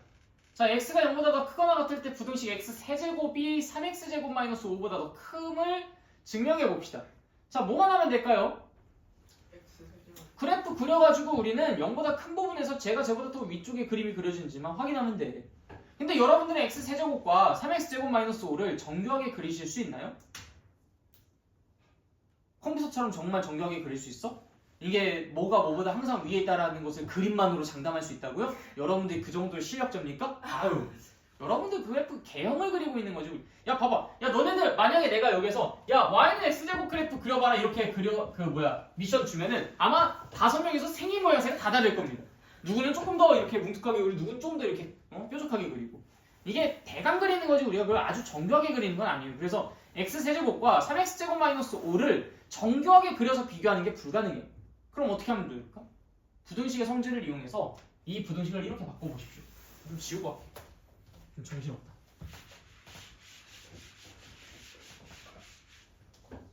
x세제곱 마이너스 3x제곱 플러스 5가 0보다 더 크다. 어때요? 이러면 확실히 얘가 y는 0인 x축보다 더 위쪽에 있다라는 것을 이야기해 볼 수 있을까요? 이 3차함수의 그래프가 이 x축보다 위쪽에 있네 아래쪽에 있네라는 걸 따질 때는 얘의 최소값이 x축보다 아래쪽에 있는지 없는지만 관찰하면 되잖아. 최소값이 만약에 x축보다 아래쪽에 있으면 당연히 이 친구는 성립하지 않는 거겠고요. 최소값이 x축보다 위쪽에 있으면 이 친구는 성립하는 거겠지. 그래서 한쪽으로 다 몰아놓고서 생각하는 것이 가장 바람직하겠다. 끝. 그래서 우리가 이제 이 그래프를 그려봤어요. 그려봤는데 만약에 이게 이렇게 그려졌어. 예를 들어 여기가 0이고 그 다음에 x축이 여기에 이렇게 그려져 있다고 생각해보자. 그럼 0보다 큰 부분, 크거나 같을래요? 0보다 크거나 같은 부분에서 이 부등식이 0보다 언제나 더 어때요? 이 부등식이 이 차함수의 함수값이 0보다 언제나 어때요? 커요. 그러니까 당연히 이 부등식은 언제나 성립하겠죠. 저 범위에서는요. 이게 부등식에서의 활용입니다. 어때요? 너무 쉽지 않나요? 그렇죠? 네. 그래서 보통 문제로서는 부등식에서 나오는 게 아니라 방정식 쪽에서 나옵니다. 부등식 쪽에서는 뭐 증명하라 라는 문제가 뭐 나올 수는 없잖아요. 그렇죠? 네. 그래서 방정식에서의 활용만 이제 거의 좀 여러분들이 주로 보게 될 테고 그게 이제 저기 뒤에 있는 예제 4번과 같은 형태입니다. 네, 좀 이따 여러분들이 풀어보셔야 돼요. 기억하실런지 모르겠다. 그 다음 예제 5번 같은 것들이 이제 그 부등식에서의 활용인데요. 1번만 같이 한번 볼게요. 여기서 이거 어떻게 처리해주면 될까요? x 세제곱 플러스 a가 3x 제곱보다 더 크대요. 그럼 x 세제곱 마이너스 3x 제곱이 마이너스 a보다 크다라는 걸로 좀 바꾼 상태로 바라보시면 괜찮지 않을까요? 뭐 물론 y는 마이너스 a를 조사해야 되는 것이 조금 헷갈릴 수 있긴 하겠지만 정신만 똑바로 차린다면 어렵지는 않겠죠? 이 문제만 같이 한번 보고 갈게.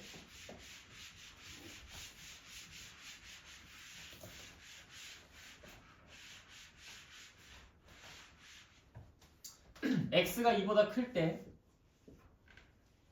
x 세제곱 플러스 a가 3x 제곱보다 더 큰 것임을 성립하게 하는 a의 값의 범위를 구하라.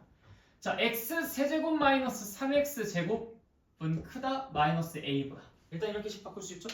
자, 이 상태에서 우리는 얘의 그래프를 그려봅니다. y는 그러니까 y 프라임은 3x 제곱 마이너스 6x. 그럼 얘는 이제 3x 바로 x 마이너스 2. 그럼 얘는 슈 0, 2. 3차함수의 그래프는 여기다 그릴게요. 슥슥슥 여기가 0, 여기가 2. 원래 3차 함수 그래프가 정확하게 이 극대랑 극소의 정중앙에 있는 이 값에 대해서 점대칭성을 띠고 있는데 난 언제나 그리다 보면 항상 오른쪽이 좀 뚱뚱합니다. 네. 알아두고 계십시오. 3차 함수는 언제나 단 하나의 예외 없이 다 점대칭성을 갖고 있습니다. 2차 함수가 늘 선대칭성을 갖고 있었죠?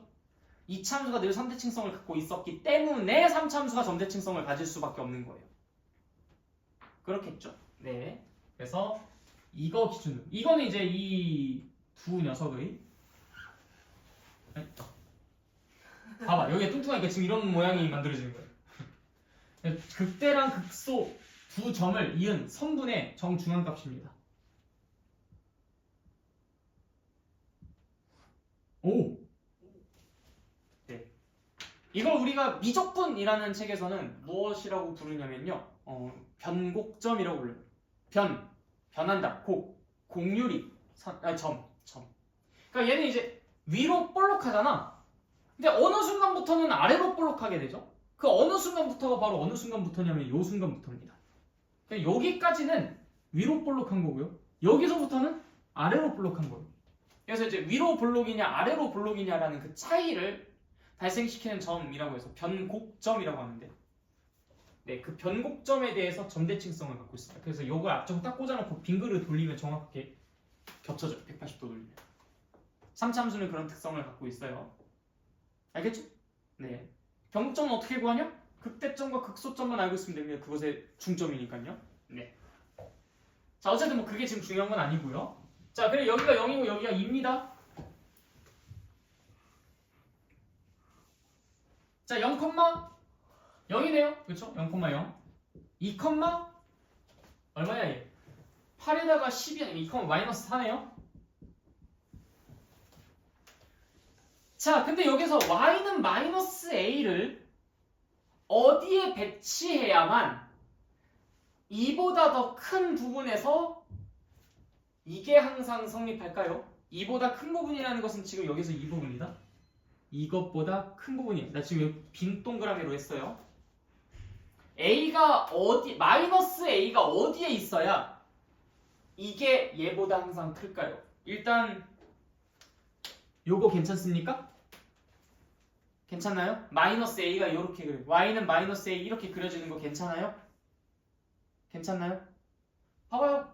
이 함수의 그래프를 그린 거예요. y는 마이너스 a를 그린 거고요. 우린 지금 얘보다 얘가 더 컸으면 좋겠어요. 이 함수가 이 함수보다 더 크다는 건 이 함수 값이 이 함수 값보다 더 크다는 걸 의미하는 거잖아.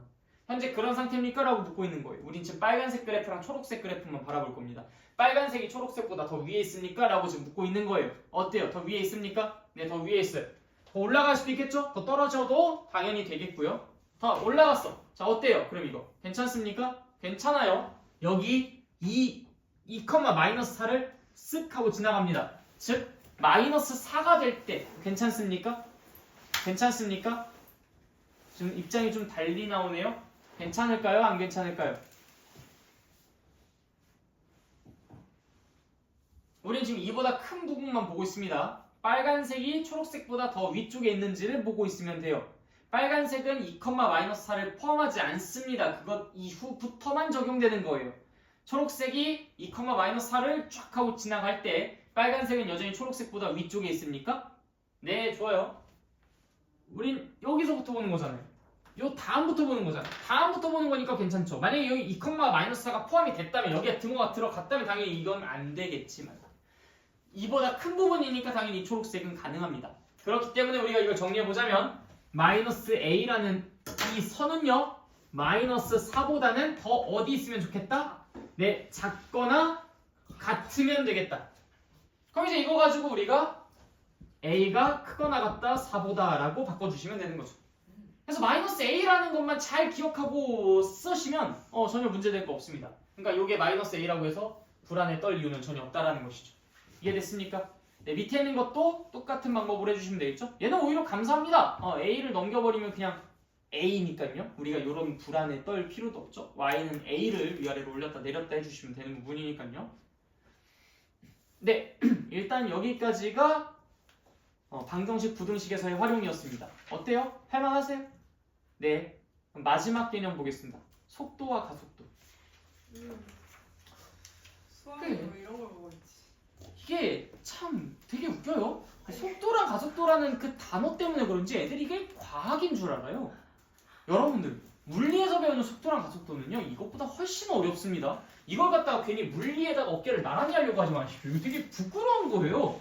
그 물리하는 애들이 딱 보다가 야 수학하는 애들 저 속도랑 가속도 나온다고 해가지고 이걸 갖다 물리에다 갖다 붙이네. 와 진짜 완전 약간 어떤 느낌이냐면 여러분들이 이제 중학생이 되어서 이제 유리수의 연산을 하고 막 문자와식의 연산하면서 방정식을 공부하고 있어요. 근데 저 초등학생이 그 이제 막 곱하기 막 그 5학년 1학기 혼합계산 공부한 그 친구가 야 내가 어제 형아 책 봤는데 나랑 똑같은 거 나온다? 내 책에 나와 있는 거랑 똑같은 거 나온다? 형아도 막 이거 막 그 숫자 계산하고 그러고 있어 라고 하면서 막 자기가 막 형아 거랑 똑같은 거 공부한다고 이렇게 으스대고 있으면 가짜나 보이지 않습니까? 그런 느낌이에요. 여러분들 이거는요 그냥 속도랑 가속도라는 그 개념이 미분이랑 어떤 연관이 있는지를 보여주고 싶은 거지 이 속도랑 가속도에 대해서 아주 막 엄청나게 깊이 있는 탐구를 하거나 그런 거 아니에요. 그러니까 괜히 속도가 속도라는 이 명칭 때문에 쫄지 마십시오. 알겠죠? 이건 물리하는 애들이 들으면 되게 우리 부끄러운 일입니다. 얼마나 우리 가짜게 생각하겠어요? 걔네들은 엄청나게 더 복잡하고 어려운 것들 공부하는데 함부로 말하시면 안 돼요. 쪽팔려. 자, 속도랑 가속도. 여러분들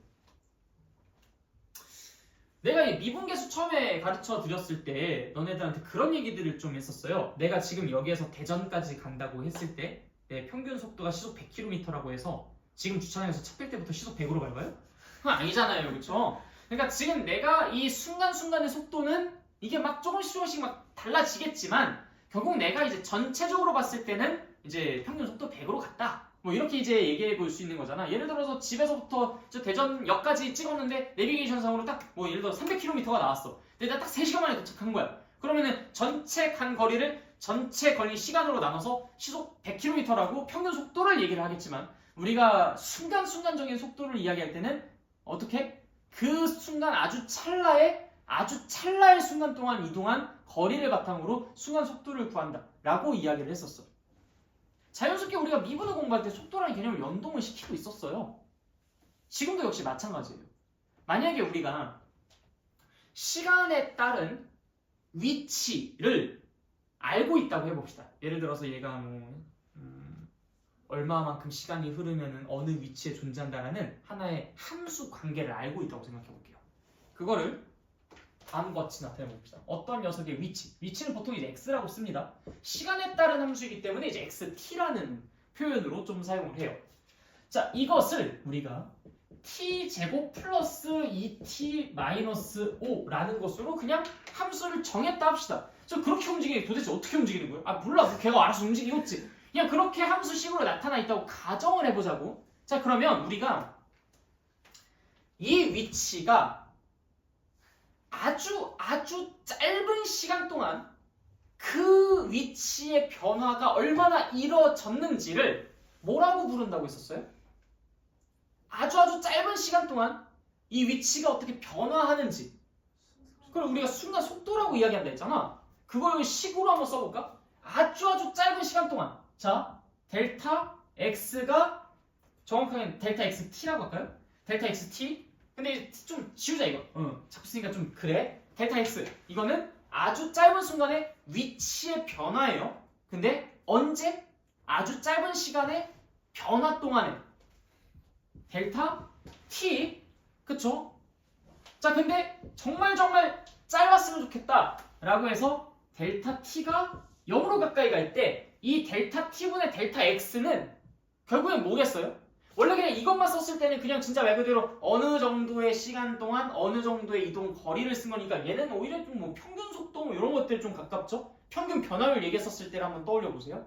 근데 거기에서 시간 t를 0으로 가까이 보내버렸어요. 아주 그걸 진짜 찰나의 순간에서 조사를 하는 것으로 한번 생각을 해보자고. 그럼 얘가 지금 뭘 나타내는 거겠습니까? 얘가 뭘 나타내는 거겠어요? 아니 얘가 뭘 나타내는 거였어요? 아주 짧은 시간 동안에 아주 짧은 그 이동 거리 순간적인 속도 그래요. 그래서 얘가 얘가 그냥 평균 속도라면 t가 0으로 가까이 갈 때 그때 델타 t분의 델타 x는 아주 짧은 시간에서의 이동거리의 변화율, 이걸 좀 쉽게 표현해서 찰나의 순간 속도라고 이야기해 줄 수 있는 겁니다. 그쵸? 그래서 우리가 뭐 정확하게 예를 들어 어떤 지점에서의 순간적인 속도는 뭐 그냥 그 속도라고 이야기해 줄 수 있지만 이걸 일반화 시켜가지고 우리가 마치 리미트 x가 a로 가까이 갈 때 x 빼기 a분의 fx 빼기 fa는 f 프라임 a라고 이야기하고 리미트 h가 0으로 가까이 갈 때 h분의 f a 플러스 h 빼기 f a라는 것은 f 프라임 a라고 이야기를 했지만 리미트 h가 0으로 가까이 갈 때 h분의 f x 플러스 h 빼기 f x라는 것은 뭐라고 표현해? f 프라임 x라고 표현하듯이 아까와 같은 그런 상황에서 그걸 일반화시켜서 표현하자면 그냥 그러한 x의 위치의 변화량을 나타내는 이 녀석을 t에 대해서 순간적인 그 변화율을 함수값으로 갖는 함수를 생성하는 그 작업을 이런 작업을 진행해서 만든 리미트 t가 0으로 가까이 갈 때 델타 t분의 델타 x라는 것은 결국 속도를 함수값으로 갖는 새로운 함수를 만들어낸 케이스인 거잖아요. 그렇죠? 그래서 우리가 이 과정에 근거해서 내가 이 친구를 아주 찰나의 시간 t의 변화에 따른 이 x의 변화를 결국 얘를 뭐 하는 거랑 똑같다고 볼 수 있고 t에 대해서 미분하는 것과 똑같이 볼 수 있고 결국 그러하다는 것은 무엇에 대한 정보를 담고 있는 것으로 방금 뭐라 그랬어요? 얘가 아주 찰나의 순간에 따른 위치의 변화율이라는 것은 우리가 뭐라고 불렀습니까? 속도라고 불렀잖아. 그래서 얘를 t에 대해서 미분한 이 결과는 결국 무엇이라고 이야기해 줄 수 있다? 속도라고 이야기를 해줄 수 있다라는 거예요. 무슨 말인지 이해됐어? 그러니까 이게 사실 우리 직관적으로 봤을 때도 너무 당연한 얘기야. 아주 찰나의 순간의 위치의 변화율이 속도니까 결국 이 친구를 t에 대해서 미분해버리면 그럼 그게 속도겠네? 당연하지 않아요? 우리가 y라는 걸, fx라는 것을 x에 대해서 아주 조금 x가 변할 때 이 fx가 아주 조금 어떻게 변하는지 그 변화율을 f'x라고 이야기를 했듯이 이것도 결국 아주 조금 t에 대한 변화율을 t에 대해서 미분한 것이라고 할 수 있잖아. x't라고 쓸 수가 있잖아. 그 결과가 이거고 그거는 우리가 의미를 부여하자면 뭐랑 똑같다고 할 수 있다고? 속도랑 똑같다고 할 수 있다고. 그래서 그건 vt라고 일컬을 수 있지 않겠느냐라는 거예요. 이해되십니까? 네, 좋아요. 그럼 마찬가지야. 여러분들 이 개념에 대해서는 아마 중학교 때 여러분들은 물리라고 합니까? 그냥 과학이라고 합니까? 그냥 과학이라고 하나요? 과학이라고 한꺼번에 묶어가지고 이야기하나? 네, 그때 이제 운동에 대해서 좀 이렇게 공부를 했었을 때 가속도라는 개념에 대해서도 배우신 적이 있었을 거예요. 가속도. 가속도는 뭡니까? 아주 찰나의 속도의 변화율을 뜻하는 거예요. 그럼 이 속도마저도 t에 대해서 미분을 해준다면 그 시간에 따른 속도의 아주 찰나의 변화율에 대한 함수를 만들어낸 거잖아. 그럼 당연히 그거는 뭐를 지칭하는 함수가 되겠습니까? 가속도를 지칭하는 함수가 되는 거예요. 그래서 가속도는 우리가 보통 a라고 씁니다. 너네들도 그렇게 쓰지 않았어요? 과학 시간에. 그래서 이제 그것을 미분한 결과 e가 그 움직임을 갖고 있는 아이의 가속도 함수라고 이야기를 해줄 수가 있는 거지. xt가 뭐였죠? 위치요, 위치. 그래서 어떤 물체의 위치 아니면 어떤 사람의 위치를 나타내는 함수가 다음과 같다면 그럼 그 사람의 위치의 함수를 바탕으로 그 함수를 t에 대해서 미분을 함으로써 t에 대해서 미분한다는 게 뭐라고? t가 아주 조금 변할 때 그 대상의 변화율 그게 바로 뭐다? x가 아주 조금 변하는 것이 시간 t가 조금 변할 때 변화율 그게 뭐였어요?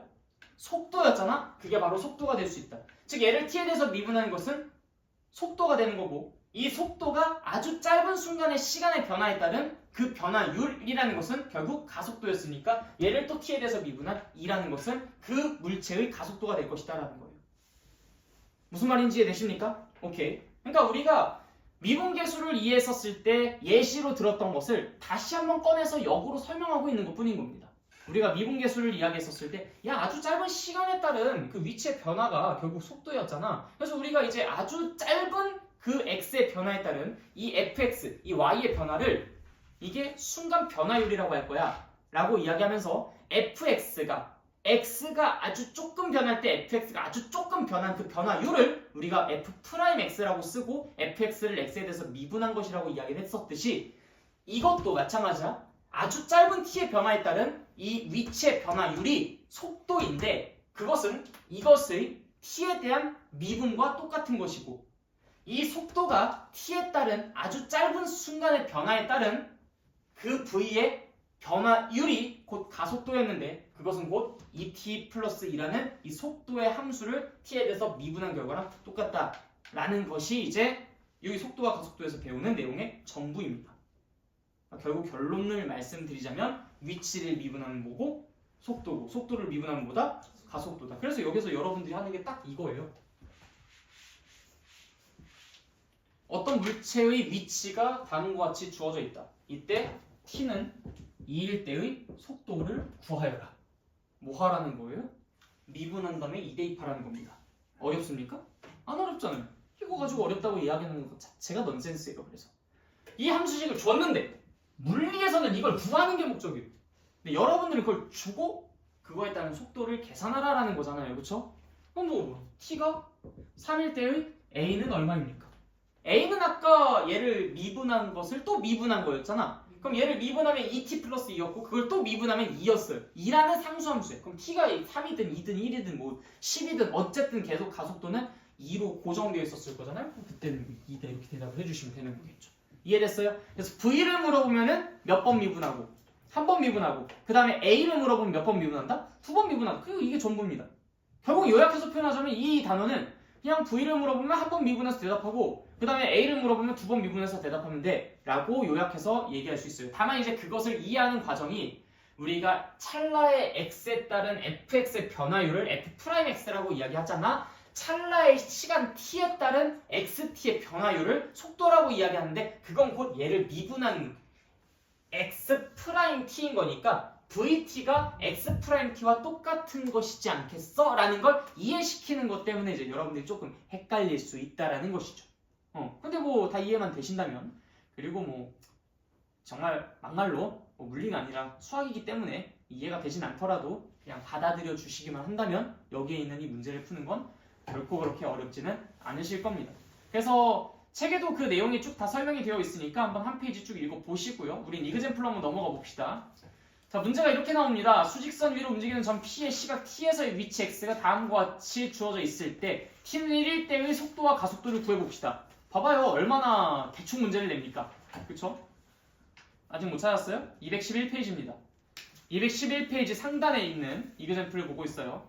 x는 t세제곱 마이너스 4t 마이너스 5래요. 이때 t는 1에서의 속도랑 가속도를 구해보래. 그래, 그냥 속도 구하라고 하면 당연히 뭐만 하면 되고 한 번 미분하고 1 대입하면 되고 그다음 가속도 구하려면요? 2번 미분하고 1 대입하면 됩니다. 그게 끝이에요. 무슨 말인지 알겠죠? 네. 근데 질문 하나 있는데 네네네. 저 뭐지 x식이 음흠. 차수가 더 높으면 그냥 미분 똑같이 하면 되는데 차수가 더 낮으면은 그냥 똑같아요. 언제나. 한 번 미분하면 속도, 2번 미분하면 가속도. 만약에 여기서 t가, xt가 1차식으로 나왔다고 생각해 봅시다. 그럼 1차식으로 나왔을 때 v는 당연히 뭐가 되겠어요? 상수함수가 되겠죠. 상수함수. 그럼 그걸 또 한 번 미분하면 어떻게 돼요? 없어요는 아니에요. 가속도가 없을 리는 없잖아요. 아니 모른다도 아니죠. 그냥 똑같이 생각 0이죠. 숫자를 미분하면 0이잖아요. 우리 뭐 예를 들어서 여기서 이거 미분했을 때 왜 2t 플러스 2라고 했습니까? 5는 미분하면 없어지니까요. 그래서 만약에 얘가 만약에 xt라고 해보자. 얘가 만약에 xt야? 그럼 vt는 뭐야? 2야. at는 뭐야? 0. 얘는 0인 거야. 미분하면 그냥 0이 되어버리는 거야. 가속도가 0이라는 건 얘는 등속도 운동을 하고 있다는 거죠. 그래서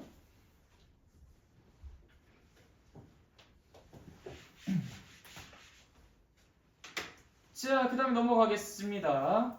약점 이어잡기 부분 볼게요. 하나만 좀 짚고 넘어가야 될 게 있어서 이걸 당연하게 직관적으로 이해하시는 분도 계시지만 그게 또 당연하지 않으신 분도 있을 수 있으니까 자, xt가 이렇게 주어져 있다고 했었을 때 우리가 얘를 관찰해 보면요. 양수가 나올 때도 있고요. 음수가 나올 때도 있어요. 그렇죠? 그럼 양수가 나올 때는 뭐고 음수가 나올 때는 뭘까요? 우리가 지금 따지는 이 운동은요. 하나의 요소만, 그 방향 요소만 갖고 있는 그 수직선 위에서의 위치만 가지고 이야기하는 겁니다. 왜냐면 t에 따라서 x의 움직임을 그냥 나타내는 건데 이게 위치 정보는 하나만 이야기하고 있는 거잖아요. 그럼 이게 2차원 공간에서 이야기하는 게 아니라 1차원 공간에서 이야기하는 거거든. 왜냐면 예를 들어서 우리가 만약에 평면에서 이야기하는 것이었다면은 얘 위치가 1,3, 5,7 이런 식으로 정확하게 두 개의 위치 정보를 가지고 이야기를 했겠죠. 근데 시간 t에 따른 위치가 이렇게 xt로 하나로만 나온다? 그렇다는 것은 얘가 하나의 위치 정보만 갖고 있다는 거야. 즉 어디에서만 움직이고 있다는 거야? 수직선 위에서만 움직이고 있다는 거야. 자, 수직선 위에서만 움직이고 있다는 건데 여기를 0이라고 할게요. 일단 이 친구가 처음에 어디에서 출발하는 것 같습니까? t가 0일 때는요. 마이너스 5에서 출발하겠죠. 여기에서 출발해가지고 점점 커졌다가 작아졌다가 이런 난리를 치는 겁니다. 그러면 얘의 그래프가 어떻게 그려지는지 볼까요? 그 x 플러스 1의 제곱 마이너스 6이었었으니까 이 친구는 이렇게 그림이 그려지고 마이너스 1일 때 마이너스 6이라는 함수값을 갖는 i였었습니다. 그러니까 이게 왜 x로 썼지? t로 써야 됩니다. 그러니까 t가 마이너스 1일 때 이제 마이너스 6이라는 값을 갖는데 우리가 타임머신 타고 과거로 돌아가진 않으니까 여기서부터 출발하는 게 맞죠? 그러니까 지금 여기에서부터 여기가 지금 0,-5였을 텐데 여기서부터 이게 t가 계속 변함에 따라서 이게 t가 계속 변함에 따라서 얘가 어느 곳으로 가는지가 이 그래프를 타고서 이제 우리가 유추해 볼 수 있는 거야. 그럼 마이너스 5에서부터 출발해가지고 t가 계속 0에서 1, 2, 3, 4, 5, 6 갈 때마다 얘는 이쪽 방향으로 이렇게 나아가는 거겠죠. 그치? 근데 만약에 지금 여기에서 xt가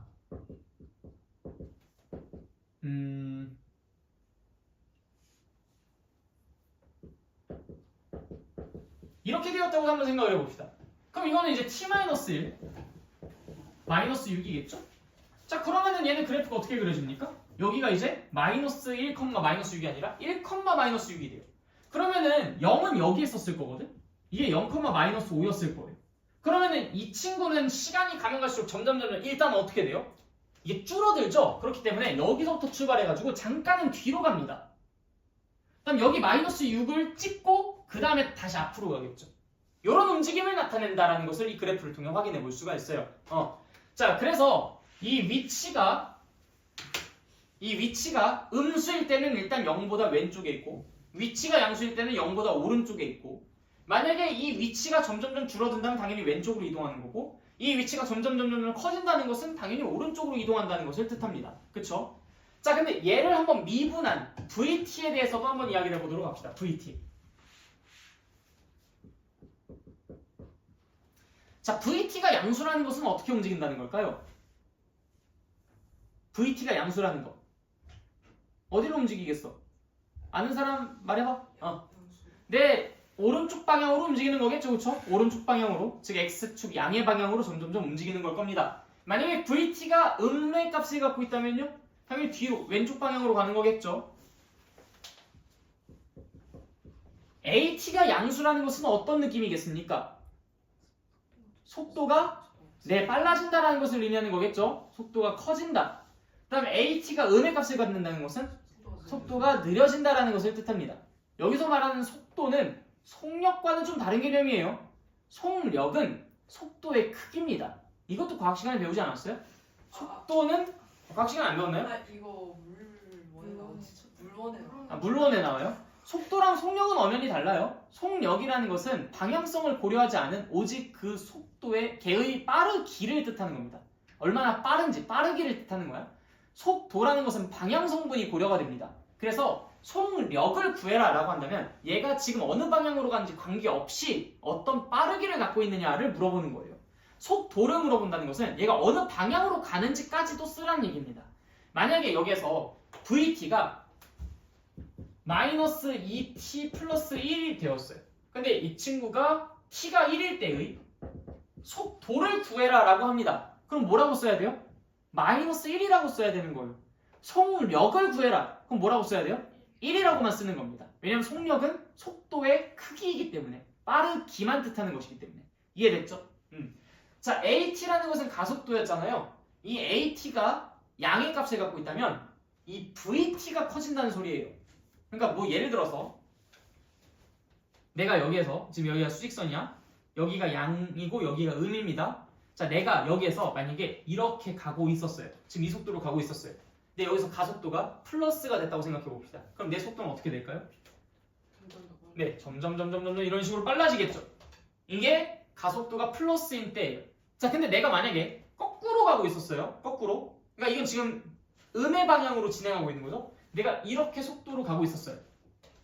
근데 여기서 가속도가 플러스라고 생각해 봅시다. 그럼 내가 어떻게 이동하게 되는 걸까요? 점점 느리게. 네, 맞아요. 내가 여기서 이 속도로 가고 있었는데 가속도가 양의 값을 갖고 있다면, 자 봐봐.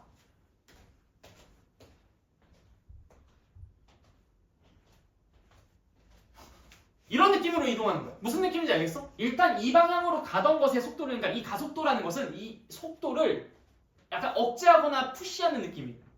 그러니까 내가 지금 이쪽 방향으로 이렇게 가고 있었잖아? 등속도로 이렇게 운동하고 있었어요? 근데 가속도가 플러스였대. 그럼 점점 이쪽으로 가는 속도가 좀 줄어들겠죠? 이렇게 줄어들다가 0이 되었다가 점점 이쪽 양의 방향으로 가는 속도가 점점 늘어나는 거야. 이런 식으로. 무슨 말인지 알겠어? 자, 근데 내가 만약에 이쪽 방향으로 이동하고 있었어요. 근데 가속도가 음수야. 그럼 어떻게 될까? 일단 나는 이 속도로 등속도로 운동하고 있었어요. 자, 그런데 가속도가 음수야? 그러면 점점 이 속도로 가는 것이 줄어드는 것처럼 보이겠죠? 그래서 이렇게 가던 것이 이렇게 되었다가 이제 뒤로 빠꾸해서 가게 되는 걸 겁니다. 그래서 가속도가 음의 값을 갖고 있으니까. 자, 그러면 다시 반대로 가는 상황에서 가속도가 음의 값을 갖고 있는 상황을 생각해 볼게요. 그럼 내가 어떻게 움직일까? 나는 지금 이렇게 움직이고 있어요. 네, 맞아요. 가속도가 만약에 음의 값을 갖고 있다면 내가 이렇게 점점 빨리 움직이겠죠. 그러니까 가속도라는 것도 방향이 굉장히 중요한 겁니다. 가속도가 플러스다. 그럼 이게 단순히 빨라져요. 이렇게만 이야기하시면 안 돼요. 가속도가 플러스일 때는 빨라질 수도 있고 느려질 수도 있는 겁니다. 가속도가 플러스일 때 내가 만약에 이 방향으로 가고 있었다면 빨라지겠죠. 근데 내가 만약에 이 방향으로 가고 있었다면 느려지다가 다시 정방향으로 빨라질 겁니다. 그러니까 어떤 느낌인지 알겠죠? 이 정도는 뭐 물리라고 할 수는 있겠다. 그쵸? 이 정도 물리라고 할 수 있겠는데 해석하는 것까지는 근데 뭐 이게 그렇게 어려운 물리는 아니죠. 그쵸? 네. 그게 이제 약점이어잡기에 나오는 내용이고요. 자, 그 다음에 이제 우리가 볼 부분이 마지막 개념이에요. 시간에 따른 길이의 변화율, 넓이의 변화율, 부피의 변화율. 자, 이렇게 이제 개념으로만 봤을 때는 잘 몰라요. 이그젬플을 바로 보도록 하겠습니다. 그리고 이거는 오늘 이 수업을 잘 들으셔야만 여러분들이 헷갈림 없이 해주실 수가 있어요. 이거 수업 대충 들으시면 여러분 진짜 헷갈린다. 내가 여기에서 이걸 가르치면서 꼭 하지 말라고 하는 행동이 있어요. 근데 꼭 하지 말라고 내가 진짜 신신당부했는데 꼭 그 행동을 하면서 쓰인 답이 안 나와요. 이런 식으로 갖고 오는 애들이 진짜 꼭 있다고. 그러니까 그거 하지 말라고 내가 먼저 선수 칠 거니까 꼭 그것만큼은 잘 옆에다 메모를 해두시던지 잘 기억을 해두십시오. 알겠죠? 자, 일단 첫 번째 이거 반지름의 길이가 처음에는 1cm였다가 너무 크게 그렸나? 매초 3cm의 비율로 증가하는 원이 있습니다. 3cm로 점점 늘어난대요. 뭐 늘어난 원이 뭐 이렇게 생겼겠죠. 네. 반지름의 길이가 10cm가 되었을 때 원의 넓이의 변화율을 구해봅시다. 자, 지금 여러분들에게 물어본 게 뭐예요? 원의 넓이의 변화율입니다. 원의 넓이의 변화율을 물어보고 있어요. 자, 그러면 여러분들에게 내가 만약에 야, fx의 순간 변화율 좀 구해줘 라고 한다면 너네들은 일단 기본적으로 뭐부터 찾을래? 응? fx의 순간 변화율을 좀 구해줘. 뭐 fx의 뭐 x가 3일 때의 순간 변화율을 구해줘. 이런 식으로 내가 너네들한테 요청했어. 그럼 너네들은 뭐부터 찾을 거야? 뭘 좀 빨리 찾아서 그걸 구해서 나한테 얘기를 해줘야 되겠어? 일단 뭐 정확하게 표현해 주세요. 뭐를? 그 X만. fx의 x는 3에서의 순간 변화율을 구해줘 라고 물어봤어요. 그럼 뭐부터 너네들이 빨리 확보를 해야 돼? 뭘 알아내야 되겠어? fx가 뭐지? fx가 뭔지, 그리고 또 x4에서 x는 3에서의 순간 변화율을 구해줘 라고 내가 너네들한테 요청했어. 그럼 fx를 지금 뭐 알아내겠다 뭐 이런 의견이 나왔습니다. 그럼 또 뭘 더 알아야 돼? 뭘 더 알아야 너네들이 이제 fx의 x는 3에서의 순간 변화율을 구해요? 평균 변화율? 야 뭐야 너네들 x는 3에서의 순간 변화율을 구해달라니까? 왜? x 마이너스 3 자 봐봐. 이렇게 물어보면 내가 fx에 x는 3에서의 순간 변화율을 구해달라는 건 f'3 구해달라는 얘기 아니에요? 네. 이거 구해달라는 얘기지. 근데 너네들이 지금 fx를 알면은 괜찮겠다라고 이야기를 했어요. 요거 하나만 알면 그냥 끝이야. 더 이상 무슨 작업 안 해도 그냥 이게 이거야? 왜 더 이상 얘기를 안 해? fx를 알았어. 그 다음 또 뭐 할 거야? 미분할 거지. 그래서 뭘 알아낼 거예요? f'x를 알아낼 거지. 그 다음에 뭐 할 겁니까? 3 거기서 3 대입할 거지. 그래서 이제 우리가 그걸 가지고 f'3을 구할 거지. 우린 지금 이거를 먼저 확보를 하고 이걸 미분을 하고 난 다음에 그 다음 거기다 3을 대입해서 이걸 구할 거 아닙니까? 자 근데 여기에서 너네가 한 번이라도 이 fx를 구하고 f'x를 구하고 f'3을 구하는 이 과정 속에서 f3이 뭘까? 이런 거 생각해 보신 적 있어요? 너네가 f'3을 구해야 되는데 f3이 무엇일지 따져본 적이 있습니까? 선생님 저 그때 미분계수 그거 정의했었을 때 그 지금 시대가 어느 때인데 구석기 시대 때 그 뗀석기 갖고 놀던 그때를 생각하고 있어요. 그거는 우리 이미 도함수를 배우고 난 다음부터는 지났잖아요. 물론 이제 그때는 우리가 f'3을 구하려고 x-3분의 fx 빼기 f3 해가지고 구하기는 했었지. 그치? x가 이제 h가 0으로 가까이 갈 때 h분의 3 플러스 h 빼기 f3 해가지고 f3이 중요하긴 했었어 그때. 근데 이후에 우리가 도함수라는 걸 공부를 하고 나서부터는 사실 그 행동을 한 번도 한 적이 없잖아. 그치? 그쵸? 우리 이제 신석기 청동기 시계로 들어왔는데 왜 자꾸 이렇게 우가우가 하고 있냐고. 그러니까 이제 fx에서 x는 3에서의 순간 변화율 f'3을 구해줘 라고 할 때 너네들은 한 번도 f3이라는 것에 관심을 가져보질 않았을 거예요. 그쵸? f'3을 구하고 싶다면 fx와 f'x와 그 다음 거기에 3을 대입한 f'3을 구해냈지. 이걸 구해낸 다음에 갑자기 여기다 3을 대입해서 f3을 구하고 그런 행동을 하지 않았다고. 예를 들어 여기다가 3을 대입을 한 다음에 그 f3을 미분한다거나 그런 짓 안 했단 말이야. 여기 f3이라는 건 숫자인데 이거 미분하면 0이야? 그럼 모든 함수 f'3은 다 0이에요 그러면?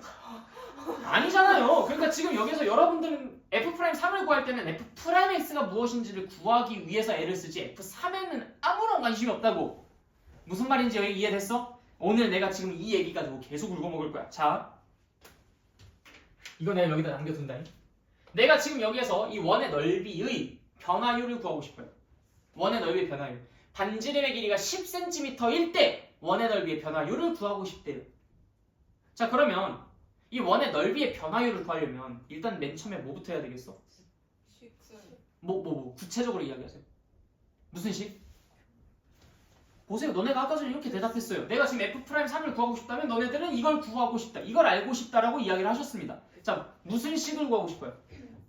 그 fx에 해당하는 식이 뭐예요? 지금 여기에서 원의 넓이에 대한 식을 쓰겠죠.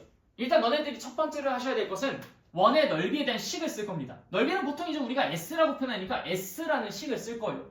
그때 지금 여기에서는 시간에 따른 함수잖아요. 그래서 이제 st라는 것을 구해내야겠다라고 생각을 하실 겁니다. 그쵸? 자 근데 지금 여기에서 처음에는 1cm였는데 이게 계속 매초 3cm씩 늘어난대. 근데 이게 지금 반지름의 길이가 10cm일 때의 원의 넓이의 변화율을 구하고 싶다는 거야. 그럼 우리는 t가 얼마일 때의 변화율을 구하고 싶다는 거지? 맞아요. 3일 때.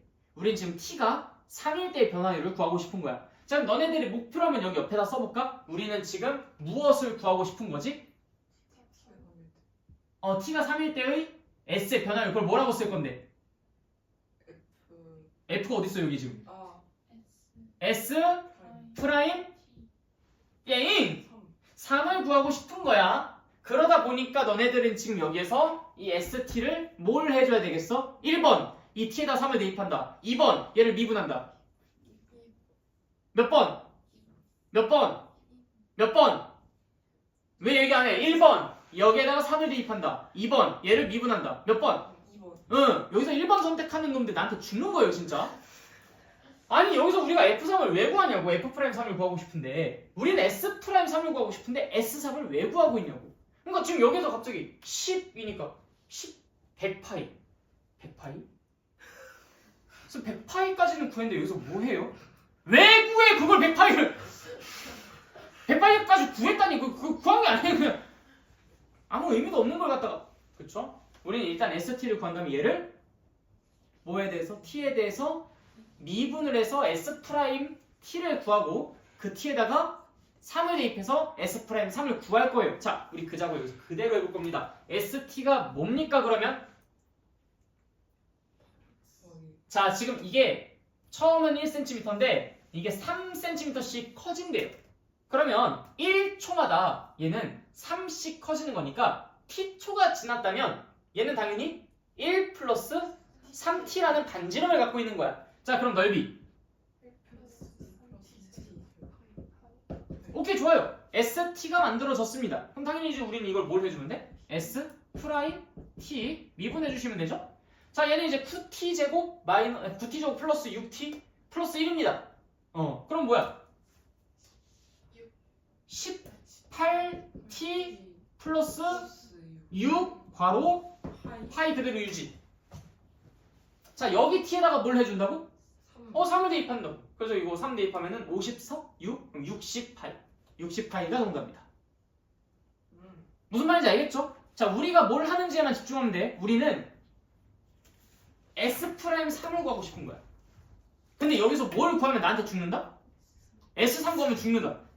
우린 지금 S'3을 구하고 싶은데 왜 S3을 구하고서 쌤 100파이 가지고 뭐 해요? 왜 이거를 하고 있냐고. 아, 그래. 100파이 구했으면 그럼 이거 하시든가. 리미트 이제 뭐 t가 3으로 가까이 갈 때 t 빼기 3분의 뭐 f도 아니죠. 이거 s죠. st 하니까 이제 1 플러스 3t 제곱 마이너스 100 하시든가. 그럼 이거 그럼 되죠. 그쵸? 그럼 되죠. 그럼 ft 마이너스 f3 t 마이너스 3 그쵸? 이거 하세요. 100파이 구했으면 이거 하시면 됩니다.